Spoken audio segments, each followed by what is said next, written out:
everyone, especially to Coach Jude. So I'm Patricia D. Cabrera from BTLED ICT 1D. So now I'll discuss the psychoanalytic theory of Sigmund Freud.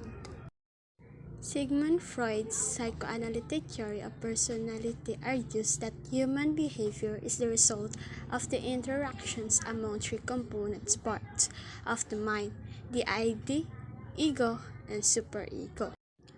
This theory, known as Freud's structural theory of personality, places great emphasis on the role of unconscious psychological conflicts in the shaping behavior and personality. Dynamic interactions among these fundamental parts of the mind are thought to progress through 5 distinct psychosexual stages of development. Over the last century, however, Freud's ideas have been met with criticism, in part because of his singular focus on sexuality as the main driver of human personality development. Freud's structure of human mind. According to Freud, our personality develops from the interactions among what he proposed as the 3 fundamental structures of the human mind: the id, ego, and superego. Conflicts among 3 structures and our efforts to find balance among what each of them desires determines how we behave and approach the world. What balance we strike in any given situation determines how we will resolve the conflicts between 2 overarching behavioral tendencies: our biological, aggressive, and pleasure-seeking tribes versus our social internal control over those tribes. The id, the most primitive of 3 structures, is concerned with instant gratification of basic physical needs and urge. It operates entirely unconsciously or outside of conscious thought. For example, if your id walked past a stranger eating ice cream, it would be most likely take the ice cream off or for itself. The superego. The superego is concerned with social rules and morals, similar to what many people call their conscience or the moral compass. It develops as a child learns what their culture considers right and wrong. If your superego walks past the same stranger, it would not take their ice cream because it would know that would be rude. However, if both your id and your superego were involved and your id was strong enough to override your superego's concern, you would still take the ice cream, but afterward you would most likely feel guilt and shame over actions. The ego, it controls the instinctual id and more superego. The ego is rational, pragmatic parts of our personality. So if you walk past a stranger with ice cream one more time, your ego will be mediate the conflict between your id or I want that ice cream right now. And superego, it's wrong to take someone else's ice cream and decide to go buy your own ice cream. While this may mean you have to wait 10 more minutes, which will frustrate your id, your ego decides to make that sacrifice as part of the compromise, satisfying your desire for ice cream while also avoiding the unpleasant social situation and potential feelings of shame. Freud believed that the id, ego, and superego are in constant conflict and that adult personality and behavior are rooted in the results of these internal struggles throughout childhood. He believed that a person who has a strong ego has a healthy personality and that imbalances in the system can lead to the neurosis. Now, let's proceed to the psychosexual stage of development. Freud believed that the nature of the conflicts among the id, ego, and superego change over time as a person grows from child to adult. Especially, he maintained that these conflicts progress through a series of 5 basic stages, each with a different focus. oral, anal, phallic, latency, and genital. He called this idea the psychosexual theory of development, which is psychosexual stage directly related to a different physical center of pleasure. The child's ability to resolve these internal conflicts determines their future ability to cope and function as an adult. Failure to resolve a stage can lead one to become fixated in that stage, leading to unhealthy personality traits. Successful resolution of the stage leads to a healthy adult. And that's all about the psychoanalytic theory and the psychosexual stage of development. Thank you.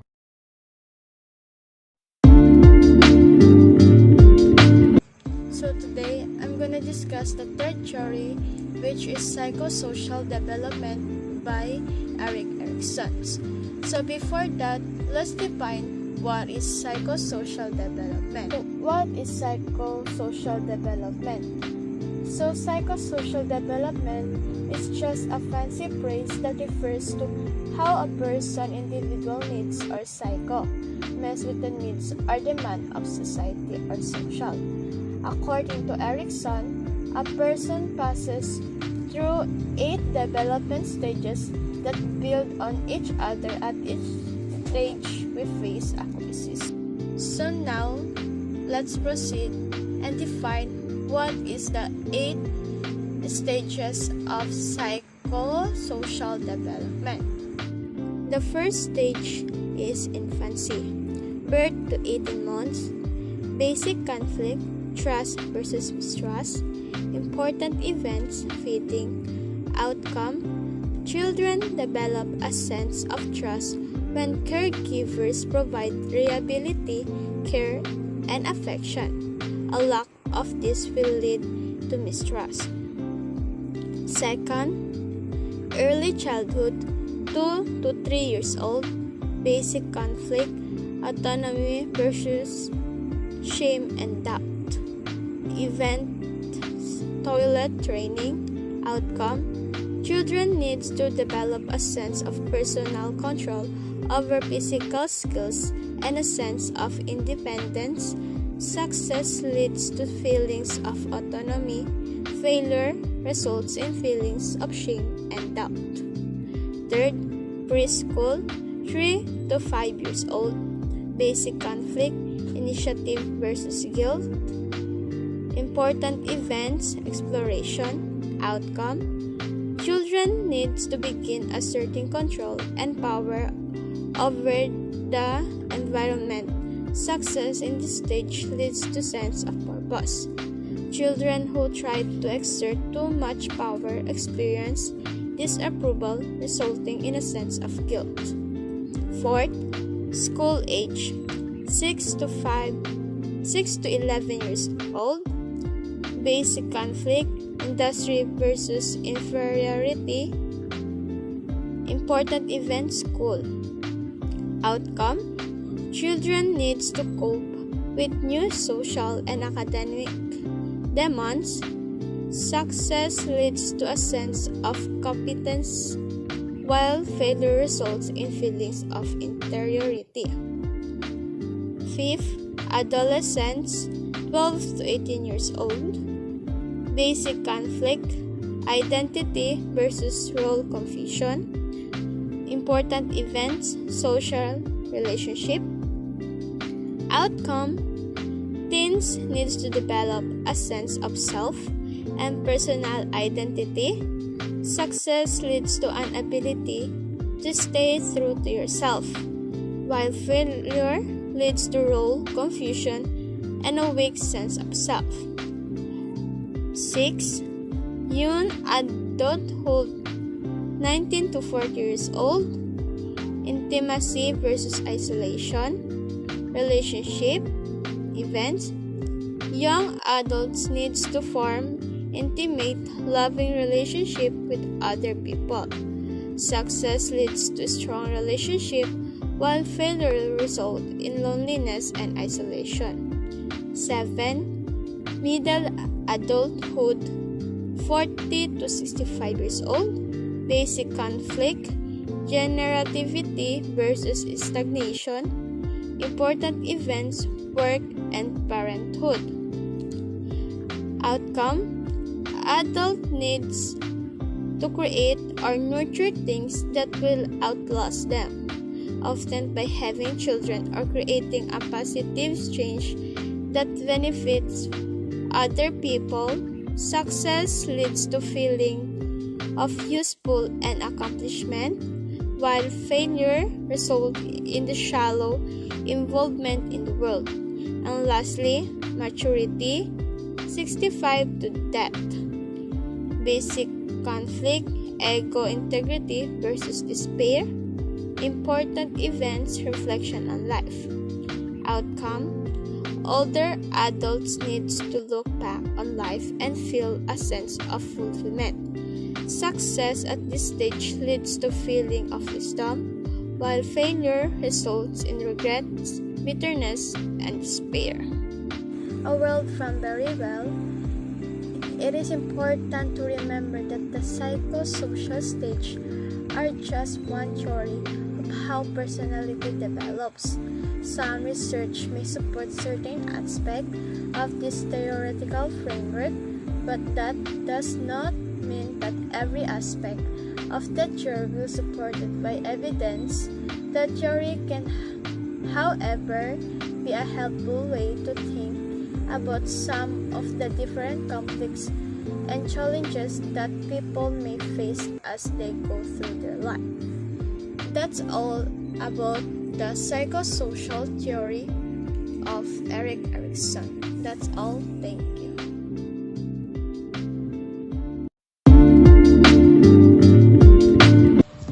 So, good morning, Coach Jude. Good morning to my fellow classmates. So, I'm Patricia de Cabrera from Bittilad ICT-1D. So, today I will explain the second theory, which is cognitive theory by Jean Piaget. So before that, J. Kropotanta explained the psychoanalytic theory and psychosexual theory. So let's define what is cognitive theory by Jean Piaget. So what is cognitive theory? So cognitive theories are characterized by their focus on the idea that how and what people think leads the arousal of emotions, and that certain thoughts and beliefs lead to disturbed emotion and behaviors, and other lead to healthy emotion adapted behavior. So now, let's proceed to the 4 stages of cognitive development. So before that, Jean Piaget's theory of cognitive development suggests that children move through 4 different stages of mental development. His theory focuses not only on understanding how children acquire knowledge, but also on understanding the nature of intelligence. Piaget stages are sensory-motor stages, birth to 2 years old. Second, pre-operational stage, ages 2 to 7 years old. Third, concrete operational stages, ages 7 to 11. And lastly, formal operational stage, age 12 and up. Now, let's discuss the first stages of cognitive development. So the first one is the sensory-motor stage, ages birth to 2 years old. Major characteristics and development changes. The infant knows the world through their movements and sensations. Children learn about the world through the basic actions such as sucking, grasping, and look. Infants learn that things continue to exist even though they cannot be seen. Object permanence. They are separate being from the people and objects around them. They realize that their action can cause things to happen in the world around them. During this early stage of cognitive development, infants and toddlers acquire knowledge through sensory experiences and manipulating objects. A child enters experience at the earliest period of this stage occurs through basic reflexes, senses, and motor responses. So it is during the sensory-motor stage that children go through a period of dramatic growth and learning. As kids interact with their environment, they are continually making new discoveries about how the world works.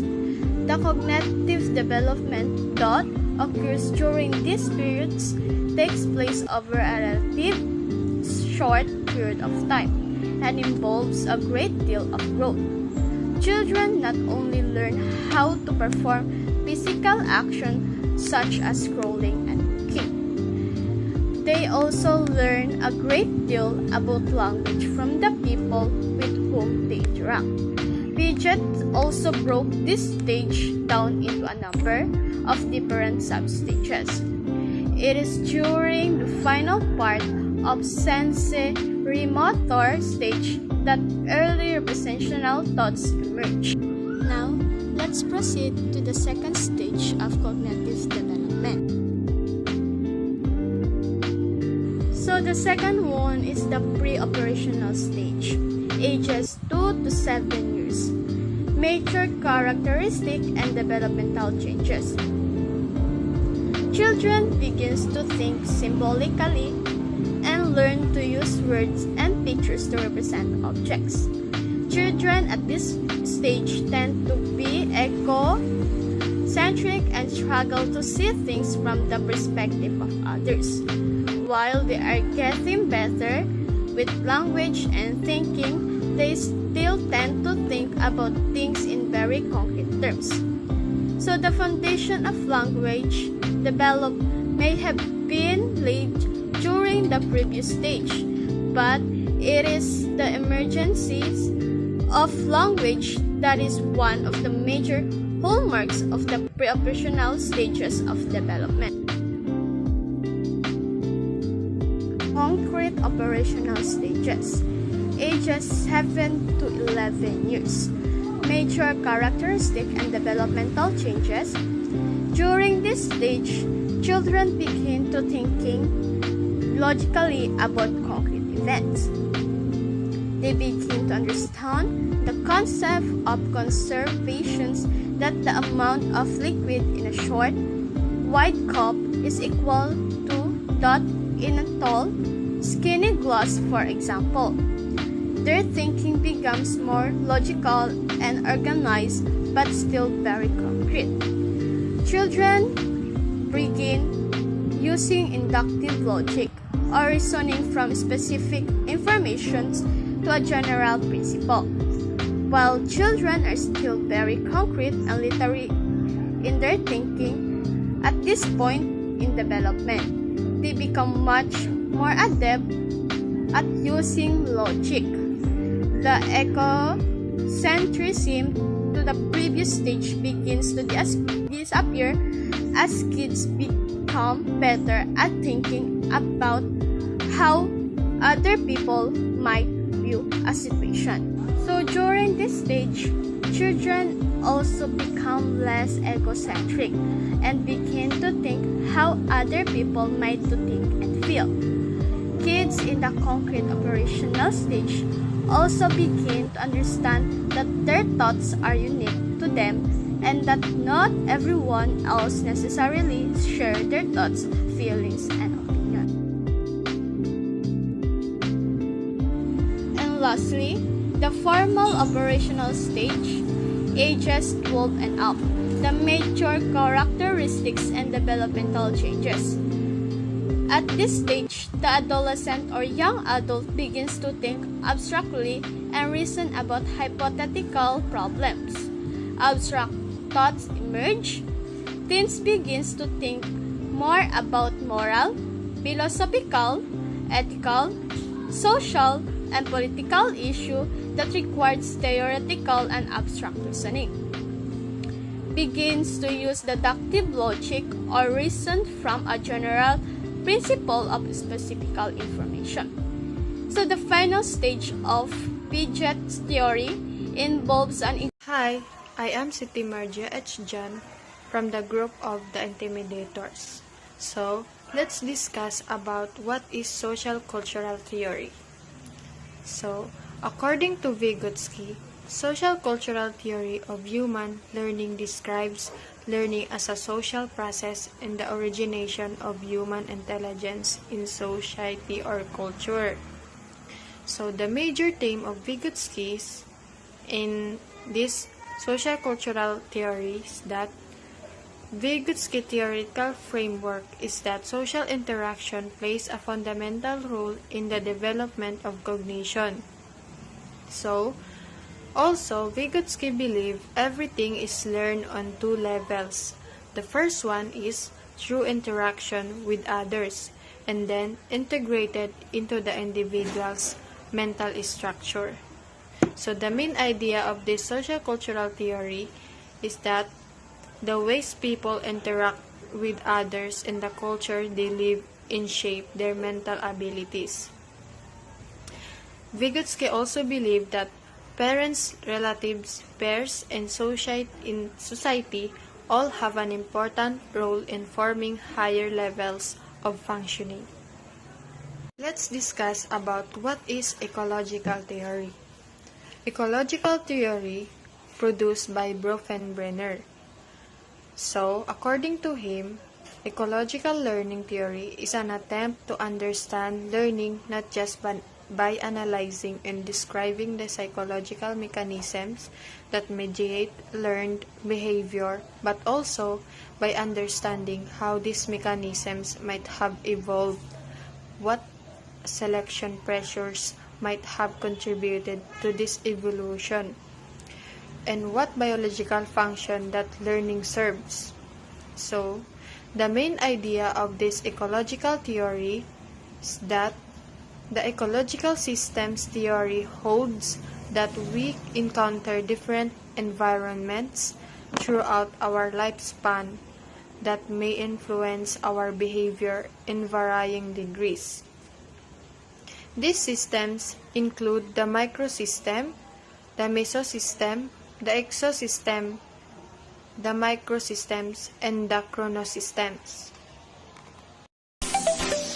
Classical conditioning and operant conditioning. What is classical conditioning by Ivan Pavlov? It's a learning process that occurs through association between environmental stimulus and natural occurring stimulus. Who discovered classical conditioning? It was discovered by Ivan Pavlov, a Russian physiologist best known in psychology for his discovery of classical conditioning. How classical conditioning works. In order to understand more about how classical conditioning works, it is important to become familiar with the basic principles of the process. Classical conditioning involves forming an association between two stimuli, resulting in a learned response. There are three basic phases of this process: before conditioning, during conditioning, and after conditioning. Before conditioning is the first part of the classical conditioning process, requires a naturally occurring stimulus that will automatically elicit a response. Celebrating in response to smell food is a good example of naturally occurring stimulus. During these phases of the process, the unconditioned stimulus, UCS, results in an unconditioned response, UCR. For example, presenting food, the UCS naturally and automatically triggers a salivation response, the UCR.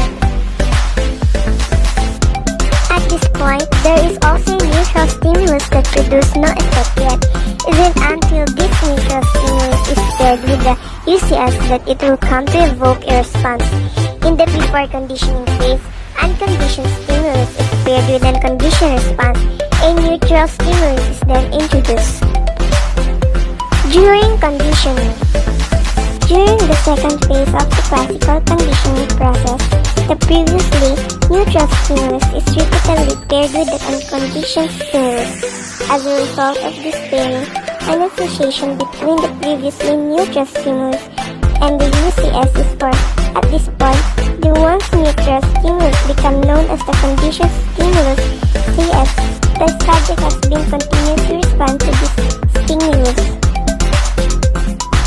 The conditioned stimulus is previously neutral stimulus that after becoming associated with the unconditioned stimulus eventually comes to trigger a conditioned response. The during conditioning phase involves pairing a neutral stimulus with an unconditioned stimulus. Eventually, the neutral stimulus becomes the conditioned stimulus. After conditioning, once the association has been made between the UCS and the CS, presenting the conditioned stimulus alone will come to evoke a response even without the unconditioned stimulus. The resulting response is known as the conditioned response, CR.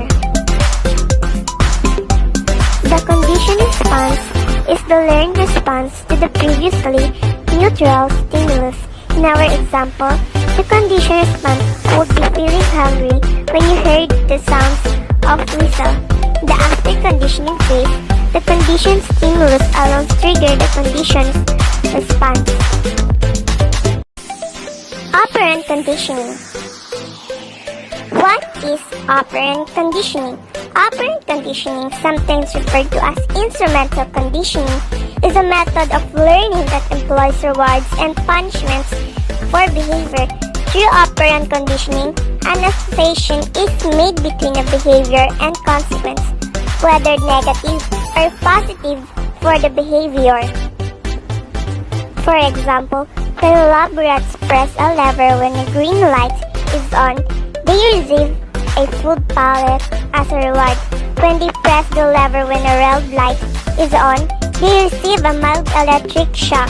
As a result, they learn to press the lever when the green light is on and avoid red light.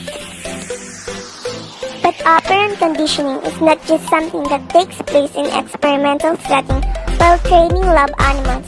It also plays a powerful role in everyday learning. Reinforcements in punishment take place in natural setting all the time, as well as in more structured settings such as classrooms or therapy sessions. Who discovered operant conditioning? Operant conditioning was first described by behaviorist B.F. Skinner, which is why you may occasionally hear it referred to as Skinnerian conditioning. As a behaviorist, Skinner believed that it was not really necessary to look at internal thoughts and motivation in order to explain behavior. What are the four types of operant conditioning? This type of learning creates an association between a behavior and consequence for that behavior. The four types of operant conditioning are positive reinforcement, positive punishment, negative reinforcement, and negative punishment. Hi everyone, good day to all of you, especially to you, Coach Jude. Before I will proceed to my discussion, let me introduce first myself. I am Naraini A. Kasan from BT Biled 1D ICT.